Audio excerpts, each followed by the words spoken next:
درې کسان داسې دي چې الله رب العزت به دې ته سخترین عذاب ورکوي.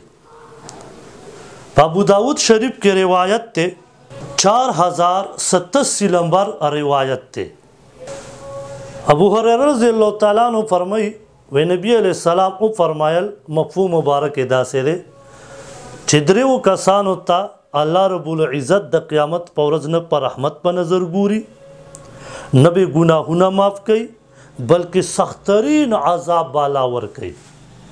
اول هغه انسان چې د پنسي د ګیټ کو نخکته کدا مسکی و کدا موزنه علاوه دغه عذاب الله دې سړي ته تیار کړي.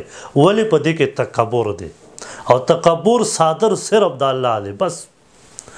دویم چې احسان کوي په خلقو باندې، یو کس د یو کس سره ښېګړه وکړي او دا ښېګړه دله په محفل کې په ارزه کې دا ملګری د کس ته یادي ولې پلان کیږي کې د ضرورت دومره پیسې مې نه وي درکړي، یا په پلان کیږي کې د کارو ولې ما د سره منډه ونه واله، دا په احسان کوي.